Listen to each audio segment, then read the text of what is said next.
हाँ हाँ। हाँ जी, ऋत्विक बताइए। सर मैंने आपको कल वो ईमेल किया था, एक क्वेश्चन था। हाँ हाँ हाँ, वो मेल मैंने आपका पढ़ा था। देखो उसमें कुछ नहीं, अभी आप कहाँ पे एडमिशन लेने जा रहे हो? आईआईटी कौन सा बता? मैं मतलब आईआईटी हैदराबाद में मिल गया है स्टैटिस्टिक्स में। हैदराबाद में। आपका बैकग्राउंड क्या है, मैथमेटिक्स या स्टैटिस्टिक्स? मेरा बैकग्राउंड स्टैटिस्टिक्स है। अच्छा, आपने एमएससी स्टैटिस्टिक्स में किया है। हाँ। तो किन के अंडर करने वाले हो? कुछ आइडिया है पहले से? आई थिंक वो एक समीन नकवी करके एक मैम अच्छा, है। समीन नकवी मैम है। देखो कोइंसिडेंस ये है कि समीन नकवी मैम ने नीरज मिश्रा सर के अंडर पीएचडी किया आईआईटी कानपुर में, है ना? हम्म। राइट।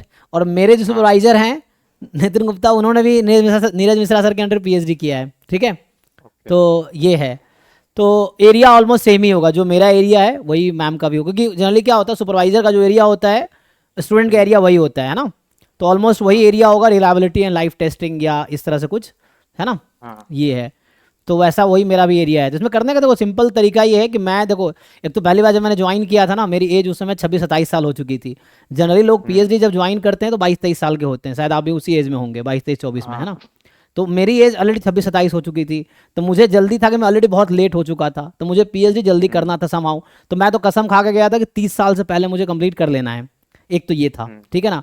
तो मेरे पास 3 से 4 साल थे। अभी मेरी 29 एज है, मैंने 29 में कंप्लीट कर लिया, है ना? ये है। हम्म। तो अराउंड ये था कि वो शुरू से मेरे दिमाग में था कि मुझे समहाउ 3-4 साल के अंदर करना ही है, तो वो मैं सोच के गया था। फिर मैं सर को उसके अकॉर्डिंग परेशान करता रहा।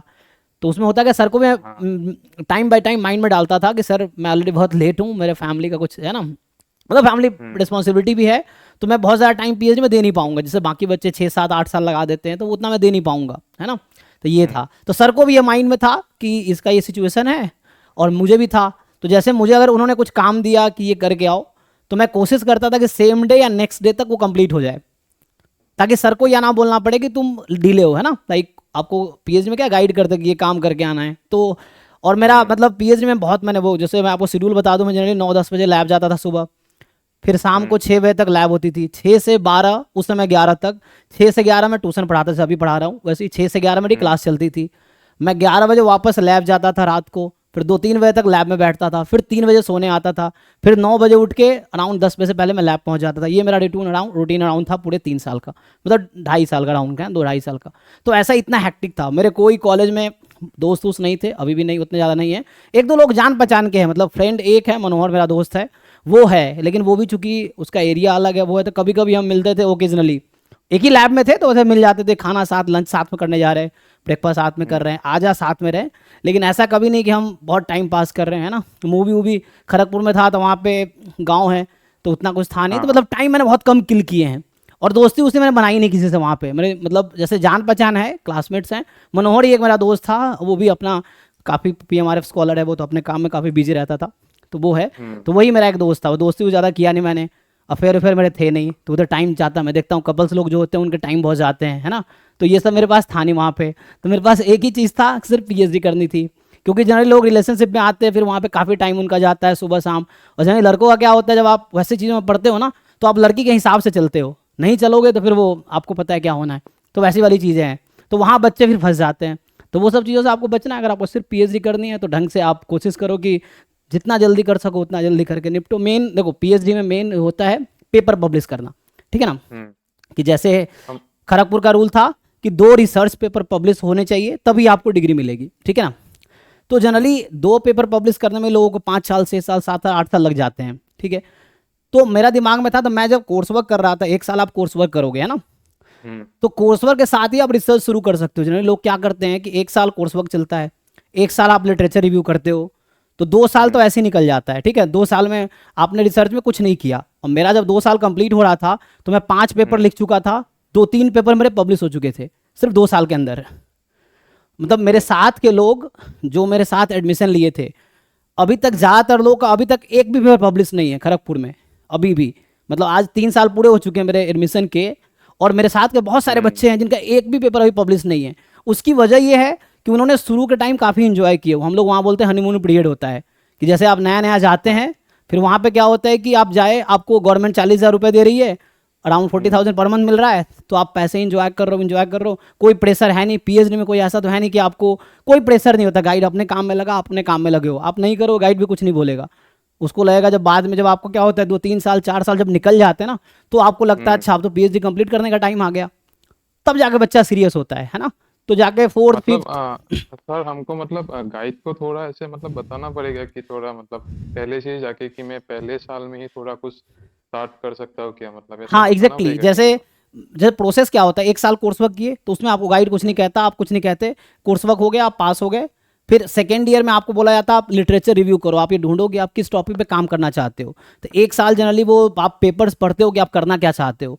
1 साल बाद हमारा रजिस्ट्रेशन सेमिनार होता था। रजिस्ट्रेशन सेमिनार एक्चुअली हुआ कि अब आप पीएच अब वो रजिस्ट्रेशन सेमिनार में ये बताना होता है कि हम क्या रिसर्च करने वाले हैं, वो होता था। हम्म। उसके बाद लोग पीएचडी शुरू करते थे। नॉर्मल स्टूडेंट 2 साल बाद पीएचडी शुरू ही करता है।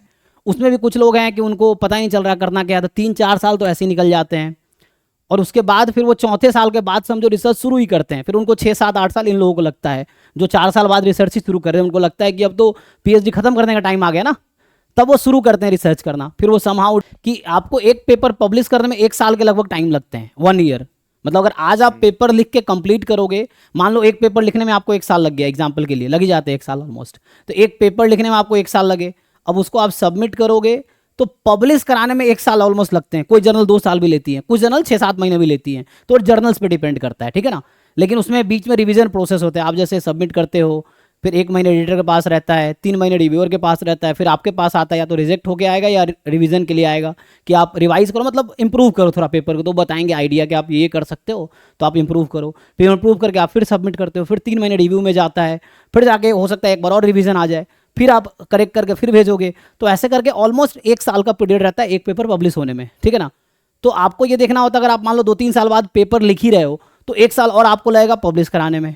तो अगर आप मान लो 1-2 साल में आपने पेपर्स लिख लिए, तो 3rd-4th ईयर तक आपके पेपर पब्लिश हो जाएंगे। और आपको टारगेट क्या है, डिग्री लेना है तो 2 पेपर पब्लिश करना है।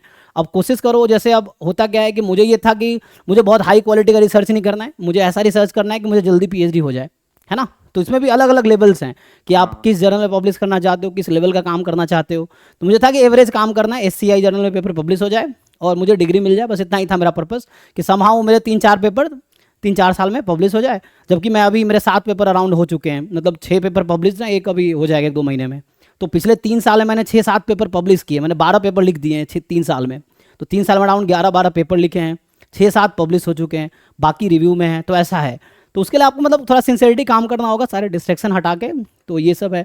तो वही सब चीज़ें हैं, मतलब शुरू से ही आप रिसर्च ओरिएंटेड काम करो, फोकस्ड रहो काम पे, और गाइड के साथ मतलब जो काम दे रहे जितना जल्दी जल्दी करके बताओ उनको, तो उनको भी लगेगा कि आप सिंसियर हो, तो फिर आपके साथ वो टाइम देंगे। वरना क्या होता है, बच्चे जब काम नहीं करते गाइड छोड़ देते हैं कि ठीक है जब करना है कर लेना, वैसे है। क्योंकि उनको भी उनके पास भी 1000 काम है, तो वो आप पे ध्यान नहीं देंगे। और भी बच्चे होते हैं गाइड के अंदर, 4-5 बच्चे होते हैं, तो जो काम करेगा उस पर ध्यान देते हैं, जो नहीं करते उनको छोड़ देते हैं, वैसा होता है। फिर आप करते रहो, डिग्री आपको चाहिए तो आपको खुद करना पड़ेगा, ये है ना, यही सब है ओके। बाकी। सर एक और लास्ट क्वेश्चन था, जी मतलब सपोज किसी ने मतलब कोर्स वर्क कर लिया, वो रिसर्च कर रहा है, और बीच में सपोज उसको किसी कॉलेज यूनिवर्सिटी में सपोज उसको जॉब मिल गया एमएससी के ऊपर, तो क्या वो गाइड अलाउ करेगा कि तुम जॉब करो फिर भी तुम मतलब जी जी, मैं कल भी बता रहा था, जैसे मेरे हाँ। एग्जाम्पल के लिए मेरा अर्जुन लकड़ा क्लासमेट था आईआईटी दिल्ली में, वो खड़गपुर से ही पीएचडी हम्म। 2018 में एडमिशन लिया था स्टैटिस्टिक्स में ही, बुधानंद बनर्जी सर हैं खड़गपुर में, उनके अंडर। उनको हम्म। 2020 में उसको जॉब मिल गया रांची यूनिवर्सिटी में, ठीक है। 18 में हम्म। एडमिशन लिया और 20 में उसको जॉब मिल गया रांची यूनिवर्सिटी में। तो वो विड्रॉल लेके पार्शियल, वहाँ पे आता है टेम्पररी विड्रॉल, वो लेके उन्होंने हम्म। ज्वाइन कर लिया। जैसे मैंने भी एक्चुअली, आप देखोगे यहाँ बीआईटी मेसरा रांची में हूँ, तो मेरा थीसिस सबमिट अभी 2 अगस्त को हुआ है, और मैं यहाँ अप्रैल से ही हूँ, मैं 12 हम्म। अप्रैल से यहाँ जॉब कर रहा हूँ।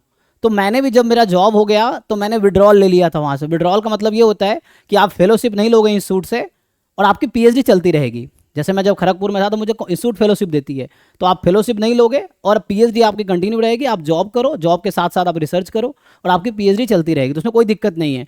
जैसे मैं कई एग्जाम्पल जानते, तो मैं खुद भी किया हूँ, मेरा दोस्त अर्जुन है वो किया है, अभी रांची यूनिवर्सिटी में ही है वो, उसका पीएचडी अभी भी चल ही रहा है। अभी 18 में ज्वाइन किया था, लेकिन वही है कि पार्ट टाइम में थोड़ा सा डिले हो जाता है, बिकॉज आपको टीचिंग भी करना है, घर भी देखना है, रिसर्च भी करना है, तो थोड़ा डिले होता है उस पीरियड में, क्योंकि ये है।